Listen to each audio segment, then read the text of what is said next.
Bismillahirrahmanirrahim. Assalamualaikum warahmatullahi wabarakatuh. Alhamdulillahirrabbilalamin. Wassalatu wassalamu ala rasulillah. Senang sekali saya sekarang sedang berada di rumah Pak Heri Ramlan nih. Assalamualaikum. Sekarang saya salamnya assalamualaikum ya Pak ya. Masya Allah. Saya sekarang sedang berada di rumahnya Pak Heri ya. Ini di daerah Bekasi Timur ya Pak ya? Iya, Bekasi Timur. Ini Bekasi Timur ya? Kampung Milano. Nama perumahan nggak usah disebutin? Kampung Milano. Oh, Kampung Milano katanya. Oh, ini orang-orang Italia atau apa? Iya, pemain bola semua. Oh, main bola. Waduh, keren. Ya, para pemirsa pasti sudah tidak asing ya dengan Pak Heri Ramlan dan istrinya Ibu Yuyu yang beberapa waktu lalu bersyahadat di Studio Graha Mu'allaf Jakarta. Alhamdulillah, syukurillah ya, semuanya ini adalah rahmat dari Allah Subhanahu wa taala buat kita, Pak. Nikmat Islam kita adalah nikmat yang tidak bisa tidak bisa diutarakan dengan kata-kata ya, Pak ya. Iya.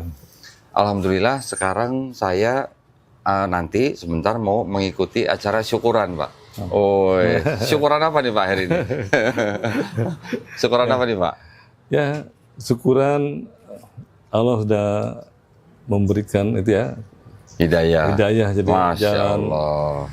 keselamatan lah untuk saya. Masya Allah. Yang tadinya saya pikir saya waktu di Kristen itu kan, waktu pas nikah saya bawa istri saya ke agama Kristen. Wah, kita juga di Kristen kan agama syiar, jadi kan Agama misi ya Pak ya? jadi Ya. anggapan wah Mencari jiwa Pak ya? jadi senang gitu kan, jadi wah dapat jiwa nih, saya udah dapat jiwa 2 waktu itu sebenarnya. Waduh, Selain jiwa istri kan waktu itu Ya, ada teman juga. Sekarang malah saya Malah yang mencari jiwa malah kesangkut. jadi saya sekarang malah diselamatin sama istri gitu Masya ya. Allah, Karena memang Alhamdulillah. awalnya kan istri yang yang lebih itu ya, lebih berusaha saya itu coba dengerin aja dulu gitu. Jadi kita baru belajar sama-sama, ya itu istri yang pertama kali memang motif ya, saya bersyukurlah alhamdulillah. Jadi memang jadi nggak salah gitu kan. Ya. Alhamdulillah ya, waktu itu Pak Heri Ramlan dan Ibu bersyahadat kalau nggak salah 29 Agustus ya Pak ya? Pas tanggal pernikahan tuh. Itu adalah hari ulang tahun pernikahan Pak Heri Ramlan dan Ibu Yuyu. Masya Allah, pinter banget nyari harinya ya. Dipas-pasin gitu sama hari ulang tahun pernikahan. Masya Allah, jadi inget. memorinya mudah diinget Pak ya. Waduh. Pak, ini perumahan ini kebanyakan Muslim atau masih campur-campur Pak di sini Pak? Campur-campur, cuman lebih banyak Muslimnya. Tetap banyak Muslim. Oke. Sudah berapa lama Pak tinggal di sini?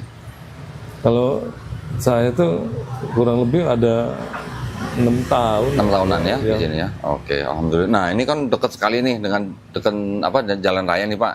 Jadi mohon maaf kalau ada suara-suara yang sedikit bising gitu ya, tapi mudah-mudahan bisa pakai noise cancelling nih.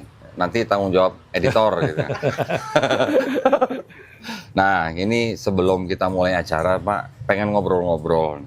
Pak Heri, bagaimana proses ketika Pak Heri Ramlan sudah bersyahadat bersama istri, terus beberapa lama ini ada masalah atau ada kesulitan, bagaimana Pak? Kalau sebenarnya dari awal tuh yang tadinya kekhawatiran itu ya. Aduh, aku bisa nggak ya gitu ya, sholat nih misalnya kan baru pertama kali kita bahasa Arab gitu kan, dan sama sekali nggak ada dasar sama sekali Pak. Tapi pas dijalanin itu saya kok tadinya target saya 1 bulan harus bisa hafal dan bisa sholat sendiri. Ya alhamdulillah dimudahkan sama Allah. Cuman 3 minggu saya udah hafal semua itu bacaan. Bacaan soalnya kan sama Kodondi kami kan dikasih sajadah yang ada tulisannya, ada gambar. Itu kan jadi contekan saya. Contekan. Ya gitu, surat pendeknya saya taruh di atas gitu kan. Baru baca. Ya sekarang udah ditambah yang sebelum salam saya bilang yang doanya Nabi ya kan. Untuk menghindari 3 minggu Bapak berarti sudah bisa sholat sendiri dengan seluruh bacaan sholat dan juga surat-surat pendek. Ya itu kalau sendiri saya tuh hafal gitu. Cuman pernah saya nyoba ke masjid, kan karena di masjid kan ada suara imam juga. Wah, kok jadi lupa semua. Pernah juga gitu kok. Cuman itu kan tahap pembelajaran. Tapi kalau sekarang ya alhamdulillah udah bisa ngikutin lah. Saya udah berani sendiri ke masjid gitu. Kayak kalau subuh berani saya sendiri. Masya karena Allah. udah ngerti lah, udah tahu gitu. Terus ada yang saya juga dari guru ngaji yang dikirim sama Kodandi itu dari yayasan. Iya. Jadi bukan cuma belajar ngaji aja, jadi apa aja saya boleh tanya gitu. Jadi cara nih kok di masjid ada yang saya tanya pas At-Tahiyat itu kok dia langsung tangannya begini, saya kan nanya gitu. Padahal kan kalau saya tuh pas asyhadu. Nah saya tanya, rupanya memang dua-duanya tuh boleh gitu. Jadi yang penting jadi saya tahu itu, jadi ada hal-hal yang memang beda gitu yang saya lakukan, tapi itu nggak perlu diperdebatkan gitu kan, jadi nggak ada masalah gitu. Jadi banyak selain belajar huruf ajaiyah itu jadi tentang yang lain ya, yang lain belajarinnya. Bapak nanya nggak ketika tahiyat, Bapak nanya nggak yang benar begini atau begini, Pak? Dia juga bilang gitu bahwa yang kasih tahu yang begini memang Nabi juga pernah seperti itu gitu katanya. Cuman kan kalau saya dengar dari yang lain sebenarnya lebih banyak begini Nabi, cuman pada saat kondisi nggak tahu nabinya mungkin lagi dia nah itu diikuti sama sahabat-sahabatnya, jadi menyaksikan kan katanya. Jadi ikuti apa yang sholat kan. Hadis yang begini sama yang gerak itu sama-sama sahih, Pak. Sama-sama sahih. Jadi kan kita nggak pernah tahu Nabi mungkin dulu pernah kurang fit atau mungkin lagi kedinginan atau mungkin lagi meriang gitu kan. Bisa aja orang lagi kedinginan lagi meriang bisa aja begini. Tapi yang melihat sahabat gitu, dan itu sahih, ya sudah. Jadi kalau ada yang begini boleh, yang gerak juga nggak apa-apa gitu. Dan itu nggak perlu diperdebatkan. Nggak perlu. Jangan juga kita yang begini nanti ngeliat orang begini, wah itu agama apa tuh? Jangan begitu gitu ya. Ya kebetulan juga yang suka ngajak saya kan kalau subuh suka bareng sama Pak Bambang, dia punya ketua masjid yang di sini, yang di belakang ini, yang di kelurahan, yang di depan. Jadi ketua majelis taklim di sini ngajakin aku sholat subuh, makanya aku suka belajar juga dari dia. Lihat kalau masjid yang di sini kalau subuh pakai kunut nggak, Pak? Pakai. Makanya nggak masalah kan? Makanya kita aminin, kalau ada yang kunut kita aminin. Nanti sewaktu-waktu Bapak ke masjid yang tidak pakai kunut, ya nggak apa-apa, ikutin aja gitu. Jadi saya juga belajar ya. Gitu, jadi kunut pas ada yang kunut aminin, yang nggak ada kunut ya ikutin aja. Jadi banyak yang saya pelajarin lah gitu. Udah gitu kalau saya nggak itu saya tanya sama guru ngaji. Gitu. Langsung aja tanya. Makanya itulah kita kirim guru ngaji itu untuk gunanya untuk itu. Mereka kan sudah belajar fikih, sudah belajar akidah. Walaupun muda-muda ya, Pak ya? Iya, muda banget.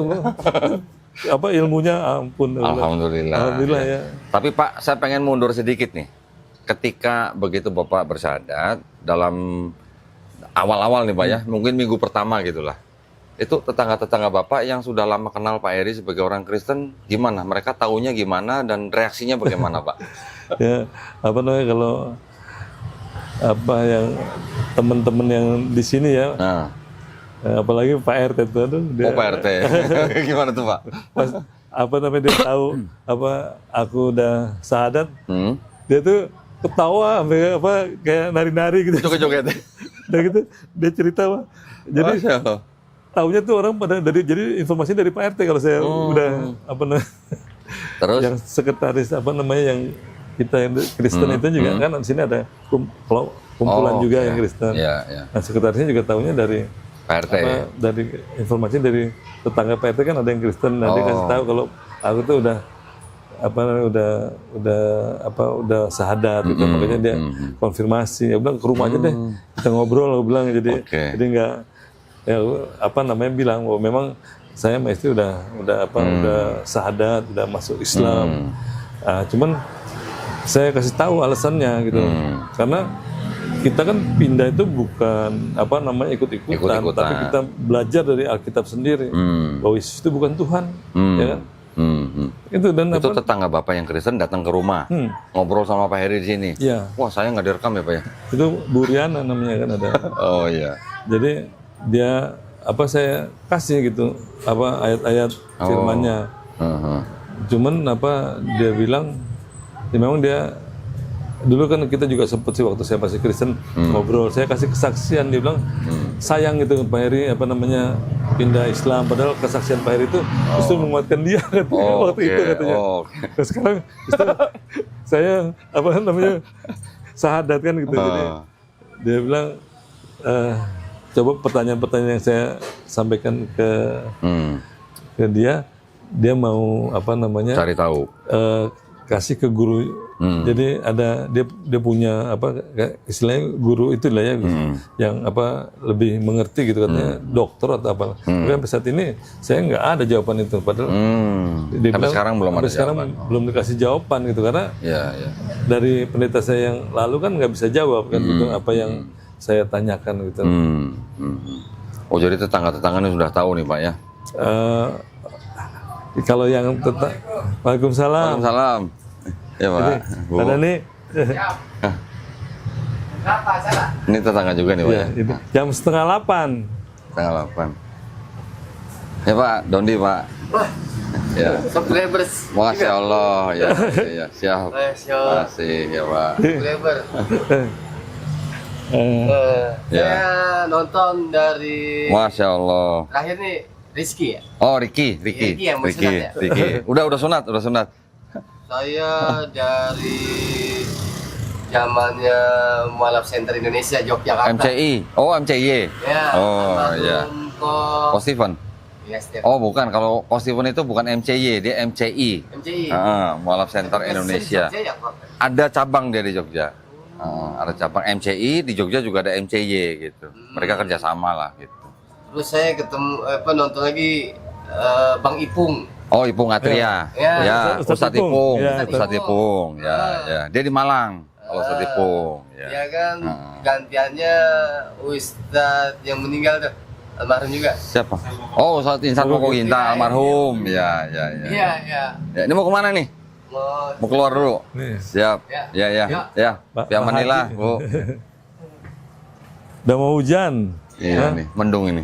Iya. Berapa acaranya? 7:30. Oh, Mbak Desa. Iya. Tetangga juga tuh Pak ya? Iya nih depan ini. Oh, yang ini? Yang Oh, hook ini? Iya. Oh, oke. Ya. Udah haji dia. Oh, Masya Allah. Alhamdulillah. Oh, iya. Jadi tetangga-tetangga di sini semua pada seneng ya dengar kabar Pak Heri ya masuk Islam ya. Ya, alhamdulillah. Jadi yang saya rasain tuh jadi banyak saudara yang baru lah gitu Iya, ya. betul. Jadi mereka jadi yang tadinya udah baik tambah baik gitu jadi. Jadi seperti saudara ya Pak ya. Iya. Alhamdulillah. Apalagi teman-teman SMA lagi waktu itu datang juga kan pada lihat Iya, di iya. YouTube Jako Dandi tuh.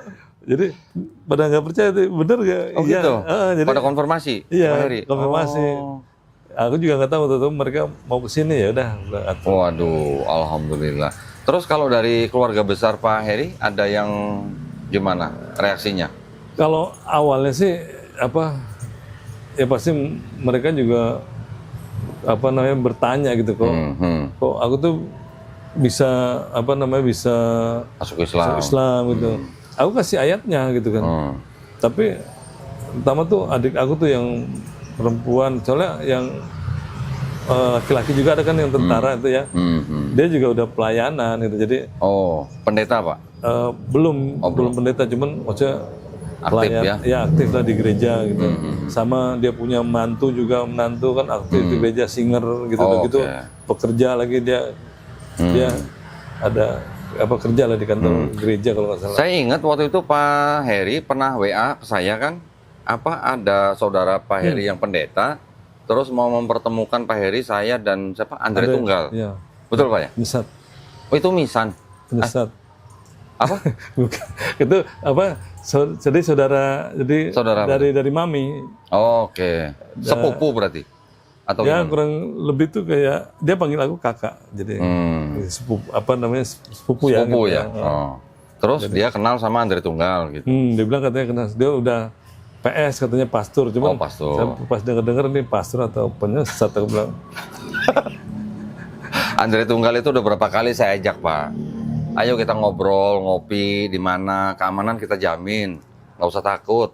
Kita bukan orang yang apa-apa kalau ada beda pemikiran, beda agama terus kita harus menyerang fisik, enggak ada begitu Pak. Tapi udah 2 kali saya pernah ajakin Andre Tunggal nggak pernah mau dia. Ya yang saya lihat di YouTube-nya dia itu dia reaction pembicaraan kita ya. Jadi yang dia kasih video yang memang ada yang banyak jamaah yang rusuh lah gitu ya. Oh, kalau nggak salah itu debat waktu itu yang diadakan di Surabaya apa di Malang? Iya di gereja ya kalau Yang bukan di gereja, itu di tempatnya Pendeta Budi Asali kalau nggak salah. iya iya. Ya, itu diadakan oleh Yayasan Mualaf Center Hagia Sophia, Pak. Hagia Sophia, bukan kita. Kalau kita ada penonton yang seperti waktu itu di video itu, kita suruh keluar, Pak. Kalau yayasan kita yang mengadakan, nggak boleh ada yang begitu. Gitu. Ya makanya apa namanya sekarang kan kalau seandainya Andre Tunggal itu berani kan gitu, kan kita nggak perlu bawa apa namanya apa orang-orang gitu kan. Iya. Diskusi aja mau di gerejanya Bahkan kan. saya pernah posting ya. Silahkan kalau kita mau ketemu, kalau misalnya takut keamanannya terancam, kita bisa ngopi di kafe atau mau di hotel atau mau di mana. Bebas, mau di studio dia boleh, mau di studio saya juga boleh. Saya jamin keamanannya. Kalau perlu saya taruh polisi di situ. Kalau dia belum pernah mau. Kalau Dia menurut belum mau. saya sih bukan soal itu, sebenarnya keamanan itu cuma alasan aja. Enggak, tapi mungkin ada benernya juga, Pak. Dia takut keamanannya terancam, memang bener itu. Kalau saya nggak berpikir seperti itu. Enggak, dia keamanan perpuluhan yang terancam. Ya maksud saya dia tuh cuma takut apa namanya dia punya jamaah berkurang gitu. Nah iya, itu kan keamanan perpuluhan, Iya. Pak, itu, Pak. Karena kalau nggak bisa kalah debat nih sama Kodandi misalnya kan gitu, Iya. kan mereka pasti akan menilai gitu. Nah, selama ini kalau monolog kayak bener aja sendiri ya kan, Ya. kalau monolog ya kan, bener, kayak bener sendiri aja ngomong karena nggak ada yang counter. Kalau kita umpamanya berdua gini, dia nggak ada jawaban kan dia bingung kan nggak Iya. bisa. Coba sekarang Memang yang saya cari kan yang tatap muka gitu, Pak. Saya kan pengen lihat orang di depan saya, reaksinya bagaimana ketika dia nggak bisa jawab gitu. yang saya, Itu harusnya. yang saya lucu juga saya dengar waktu dia reaction yang apa namanya diskusi kita mengenai apa namanya yang saya bilang kok di Kristen itu dikurang-kurangi gitu apa namanya Ayatnya. ya apa bukan ayat Oh, aja malah ini kitab-kitabnya. jadi bukan ayat aja dikurangi kitabnya Iya, dikurangin kalau dari iya, 66 berarti ada berapa ayat coba yang dikurangi. Iya, dari Berapa 81 kitab? ya. 81 kitab itu Iya. berapa bisa ratusan kan 81 itu Ethiopia, ke Ortodok kurang 3, dikurangin 3. Dari Ortodok ke Katolik dikurangin 5. Dari Katolik ke Kristen dikurangin 7. dan dia pertanyakan di YouTube-nya sekarang apakah saya gitu punya apa namanya istilah tolak ukur yang sama gitu dengan Al-Quran dengan Alkitab gitu. Ya, maksudnya cara argumennya. Ya sebenarnya sama aja, nggak ada masalah. Kan dia malah bilang sekarang bagaimana mengenai apa namanya ayat-ayat yang dimakan ulat itu kan jadi ada Rayap. ada makan rayap. Kan kalau kita apa namanya bukan monolog kan kita bisa langsung jawab bahwa Iya. ayat itu masih ada, nggak kan? Gini, Pak, kalau hadis yang menceritakan tentang lembaran ayat-ayat Quran yang dimakan rayap atau burung atau ulat itu mau dimakan habis semua pun tidak masalah. Karena semua ayat-ayat itu sudah dihafal oleh orang-orang Islam pada saat itu. Bahkan sampai sekarang juga masih dihafal. Bahkan nggak usah lembaran-lembaran. Seluruh mushaf Quran di seluruh dunia, Pak. Seluruhnya aja. Hard copy, soft copy, semua dimusnahin lah. Mau dimakan rayap, mau dimakan apa segala macam, dalam waktu sebentar itu bisa jadi lagi, Pak. Karena semua sudah dihafal. Hafiz ya, hafiz. Iya. Bahkan anak 5 tahun bisa hafal. Bahkan anak autis pun bisa hafal. yang saya lucu itu ya. Saya bilang ini kata saudara saya kan gelarnya PS ya kan pastor. Ya. Tapi kan itu kan jelas ayat itu larangan ya kan, nggak boleh menambah mengurangi gitu. Iya. Itu jelas. Iya. Malah dicari pembenaran. Kan mana ada kalau saya berpikir harusnya umat itu ya umat harusnya pinter gitu. Kalau punya apa pemimpin seperti itu udah penyesatan. Karena nggak ada kalau apa pemahaman saya namanya larangan itu kita cari pembenarannya gitu. Justru larangan itu harus dihindari gitu kan. Dan yang dipatuhi itu ya perintah gitu kan. Betul. Ini larangan malah dicari pembenaran kenapa jadi kan aneh kan. Kalau Quran, Pak, di seluruh dunia itu semua sama, 114 surat. Semua sama, mau di negara manapun semua sama. Jumlah ayatnya juga sama, cuman sistem penomorannya ada yang sedikit berbeda. Itu aja. Iya, iya. Nah, terus yang lagi berbeda apa? Hanya variasi bacaan, Pak. Cara itu ya. Seperti caranya orang Jawa membaca dengan caranya orang Sunda membaca udah berbeda. ya kan? Ada sedikit lah perbedaan dari lidah Lafalnya orang-orang ya. ras tertentu lah gitu aja. Tapi Logat juga ya. ayat itu tetap semua sama. Yang di sini ada, di sini ada. Bukan yang di sini 114 surat, di sini 116, bukan begitu. Nggak ada yang begitu. Udah gitu yang paling sedikit merasa paling benar lagi. Padahal istilahnya mereka ini kan anak bawang istilahnya kalau Iya, mereka. anak bawah. Iya. Terus yang lain itu salah semua. Nah, Dia aja iya. paling benar. Ya, yang kitabnya paling sedikit, yang 66 kitab itu yang Protestan merasa paling benar. Paling gitu. benar Oh, ya. oke. Menurut kalau dengar dari omongan si PS Andre Tunggal itu kan. Tapi terus akhirnya apa namanya, yang saudara Pak Heri itu akhirnya sudah tahu bahwa Andre Tunggal tidak mau bertemu saya gitu kan? Ya tahu dia juga kasih video itu ke saya itu kan yang yang Andre Tunggal bicara seperti tadi. Cuma saya cuma jawab saya pendek aja. Ya namanya larangan itu nggak ya tetap larangan, nggak ada pembenaran gitu. Aku bilang begitu. Jadi nggak saya ngomong panjang-panjang, jelas larangan. Ya. Kan kalau kita di Islam kan begitu. Pak, azan maghrib Pak. Ya, kita break dulu Pak ya. Oke. Nanti kita lanjut lagi ya. Siap. Masya Allah ya. Nanti kita lanjut lagi setelah sholat maghrib ya. Bismillah. Tapi saya belum putus wudhu nih, nggak apa-apa. Ya? Peran. Oh, kalau dia belum putus wudhu dari kemarin tuh Pak. Baik, alhamdulillah kita lanjutkan perbincangan kita pada sore hari ini ya. Di rumahnya Pak Heri Ramlan dan juga Ibu Yuyu. Nah, assalamualaikum Bu Yuyu udah bergabung. Alhamdulillah kita tadi ngobrol-ngobrol Bu. Oh iya. Bu Yuyu tadi lagi siapin Habis makanan buat kita. beres-beres dulu. Cie. Ceritanya mau syukuran ya Bu ya. Alhamdulillah setiap hari kita bersyukur ya Bu ya. Amin. Cuman hari ini kita bersyukur dengan makanan. Alhamdulillah. Nah, Pak Heri lanjut yang tadi nih Pak. Pak Heri ini kan tadi sebagai seorang petinggi Pak di gereja, ya kan? Jabatan Bapak kan tadi sebagai penatua gereja.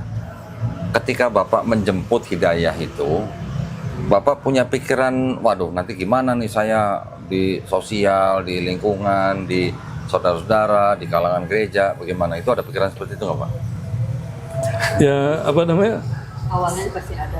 ya awal tapi bukan jadi masalah buat saya gitu karena saya kan pada saat istri tuh kasih video YouTube-nya Kodondi gitu kan, awalnya memang saya kan marah, cuman saya kan juga berpikir tapi kok ini ada benernya gitu kan gitu. Nah sebelum saya sempat kepikiran seperti itu yang tadi Kodondi tanya, saya tuh doa sama Allah gitu. Ya, pada saat itu kan Allah kita sebut ya Kristen. Aku doa nggak nama Yesus lagi, saya doa ya Allah Abraham, Ishak dan Yakub, Allah Halik dan bumi gitu, pencipta langit dan bumi. Nyatakanlah kebenaranmu yang hakiki, aku bilang gitu. Saya nggak mau masuk neraka, saya bilang gitu. Saya nggak mau berdosa dalam mengimani Engkau, aku bilang. Jadi nyatakanlah kebenaranmu, siapakah Engkau sebenarnya, siapakah Yesus, aku bilang gitu. Jadi kalau memang yang benar, nyatakan benar gitu. Nah saya doanya itu terus. Jadi Masya Allah. Berapa lama Pak itu doa gitu Pak? ya nggak terlalu lama ya, tinggal sebulan juga nggak ada. Oh sebelum nggak ada ya? Jadi Tapi terus tiap hari dia saya doanya seperti itu. Jadi makanya yang saya bilang tadi, hidayah itu jadi tergantung objeknya Kita gitu. mau membuka hati apa enggak yang ya, Pak, objeknya ya? itu Iya. pada saat didoakan dia buka hati nggak gitu. Kalau dia nggak buka hati nggak akan ada hidayah dari Allah. Memang itu kan haknya Allah, tapi Allah kan lihat mau diberi hidayah itu gimana sikap hatinya gitu. Kalau dia mau cari kebenaran, Allah akan nyatakan kebenaran itu. Makanya pesan saya sih untuk saudara-saudara saya yang masih Kristen gitu ya. Kalau ingin tahu gitu kebenaran dalam Alkitab itu bukan pembenaran ya. Jadi kita harus membaca Alkitab itu tanpa doktrin. Tanpa doktrin Pak ya. Ini yang perlu digarisbawahi ini Pak ya. Ya, tanpa doktrin karena dulu, doktrin itu bukan ajaran Yesus. Oke. Ya, itu jalan gereja. ya ajaran gereja dan bapak-bapak gereja pada saat itu yang pertama. Yang kedua harus kita juga pahami bahwa firman itu tidak ada yang bertentangan dengan firman Tuhan. Seharusnya. Ya, harusnya tidak ada yang bertentangan gitu. Dan perkataan Yesus tidak akan bertentangan dengan perkataan Yesus yang lain gitu. Maksudnya Yesus yang lain gimana Pak? Gitu, dia kan dalam seperti di Alkitab kan Yesus katakan bahwa Jangan ke jalan lain. ya jangan ke murid-muridnya jangan jangan ke jalan bangsa lain ya kan. Atau Samaria. Seperti itu. Tapi kan ada ayat yang bilang pergilah jadikanlah semua bangsa muridku. Nah, kalau prinsip saya gitu, firman itu nggak ada yang bertentangan dan perkataan Yesus tidak akan bertentangan dengan perkataan Yesus yang lain. Oh, maksudnya perkataan Yesus yang lain, bukan Yesus yang lain ya? Bukan Yesus yang lain, perkataan yang lain. Nah, di dalam ayat kitab Ya, dalam satu kitab yang sama tidak boleh ada kontradiksi. nggak boleh ada kontradiksi. Betul. Jadi hal itu yang saya tuh pegang gitu supaya saya bisa dapat kebenaran gitu. Ini bisa dipraktikkan sama orang saudara-saudara Kristen yang masih Kristen. Jadi saya pahami bahwa kalau ada perbedaan berarti ada pemahaman yang salah atau penafsiran yang salah gitu. Atau ayat itu memang palsu gitu. Iya. Salah satunya gitu. Jadi kita ada cuma itu aja. Jadi ternyata memang pas saya baca, oh pergilah jadikan semua bangsa murid itu ternyata ada sisipannya. Jadi pergilah kan cuma sampai go gitu. Tapi kan berarti kan benar saya punya jadi ternyata ini palsu. Jadi sebenarnya Yesus nggak ngomong seperti itu gitu. Itu yang maksudnya kalau memang mau cari kebenaran harus seperti itu dan minta gitu pada Allah gitu, pencipta langit bumi ini, Allah Abraham, Ishak dan Yakub, itu aja. Doa tiap hari pasti akan dapat hidayah, Allah pasti akan nyatakan kebenaran gitu dalam pasti disingkapkan gitu kebenaran dalam Alkitab. Saya percaya mengenai Matius 28:19 sih Pak. Yang tadi karena itu pergilah gitu. Itu sebenarnya adalah ayat sisipan gereja Romawi di abad kedua, Pak. Pembuktiannya kita nggak usah cari sumber yang lain lah. Pembuktiannya di perjanjian baru aja, ya Pak ya. Kalau memang benar itu perkataan Yesus, harusnya kan murid-muridnya taat dengan perkataan Yesus, Pak. Betul. Tapi ternyata kalau kita baca di seluruh perjanjian baru, tidak ada murid-murid yang membaptis orang dalam nama Bapa dan Putra dan Roh Kudus. Iya. Coba. Bahkan Paulus pun membaptis orang hanya dalam nama Yesus. Gitu. Berarti kan kemungkinannya cuma dua. Kemungkinannya murid-murid Yesus itu tidak taat kepada Yesus atau itu memang ayat sisipan, gitu aja Pak. Iya. Memang itu jadi kalau kita tuh jadi umat gitu ya harus jadi umat yang pinter gitu. Jangan jadi sehingga nggak mudah dibodoh-bodohi sama pendeta gitu kan? Atau betul. Soalnya karena pendeta itu belajar cuma dari kitab ini aja gitu, dari isi kitab Alkitab. Nggak salah pendetanya gitu karena apa yang dia pelajari kan pendeta aku juga akui bahwa kami ditugaskan gitu loh. Jadi untuk menjelaskan isi Alkitab ini gitu loh. Jadi saya pahami gitu kalau seandainya ternyata pemahamannya seperti itu gitu Pak. Cuman kan sebenarnya kalau kita karena mereka kan bacanya udah dengan doktrin gitu kan. Kalau saya bilang tadi kan jangan tanpa doktrin lah baca, ya kan udah gitu. Kita harus juga lihat kalau ada yang bertentangan, kita lihat ini bertentangannya kenapa, ayatnya palsu atau kita salah penafsiran atau apa gitu. Itu yang harus kita juga pinter gitu, maksudnya itu umat yang pinter seperti itu. Jadi kita akan dapat kebenaran gitu. Waduh, jadi ini semuanya kelas pendeta nih kalau ngomong. Sekarang saya pengen nanya sama Bu Yuyu nih. Waduh. Bu Yuyu nih berapa lama mencoba mempengaruhi suami? Maksudnya mempengaruhi suami untuk mencoba menonton video-video debat seperti yang dipertontonkan gitu. Berapa lama, Bu? Saya tuh awalnya dari Oktober. Sejak itulah setelah yang Israel nyerang Yerusalem 7 Oktober. 7 Oktober 2000 kemarin. Yang setelah ada 2003. itu. Setelah ada videonya Elia Miron itu. Jadi, berapa lama Ibu itu mempengaruhi Pak Heri untuk nonton video debat gitu? Dari berapa lama? Nggak lebih 3 bulan, nggak sampai ya. Waktu itu kan belum 3 bulan kalau nggak salah ya. Oktober, November, Desember. Nah, Januari kan aku sakit tuh. Yang sakit. Mata. Itu kan karena stres sendiri itu kan. Nggak bisa cerita katanya. Nggak bisa cerita. Tega amat sih Pak, istri stres sendiri Pak, nggak dibantuin. Nggak cerita juga kalau masalahnya itu. Belum cerita juga. Dia nggak cerita. Nggak berani cerita. Nggak berani cerita. Nah, makanya hati-hati ya. Hati-hati kalau nonton video Donita, hati-hati. Bisa stroke mata seperti Bu kan. Karena dia itu jalani nggak sesuai hati. Dia ingin sampaikan gimana nih pernikahan kami gitu kan katanya dalam hati masa saya harus bercerai gitu kan kalau seandainya saya masuk Islam sendiri gitu kan itu yang dia pikirin makanya dia stres gitu. Saking cintanya Bu Yuyu pada suami sampai ibu nggak berani ngomong, ibu sampai sakit mata sendiri. Berapa lama Bu sakit? 3 bulan. Lama juga ya. Januari, Februari, Maret baru sembuh ya.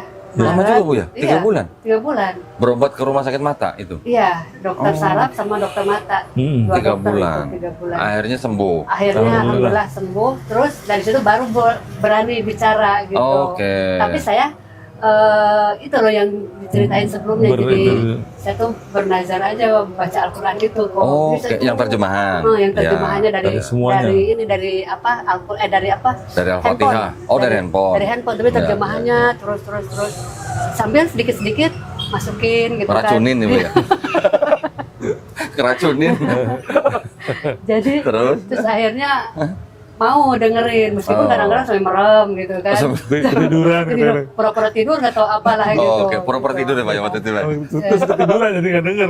Terus, tapi kadang-kadang dia bangun dengerin Tapi nggak marah lagi. udah nggak marah, jadi marah. udah ada perubahan dari situ. Oh, Gitu. itu nggak marah setelah Ibu sembuh dari sakit atau gimana Pak? Ya, Takut sakit lagi atau gimana? Nggak marahnya?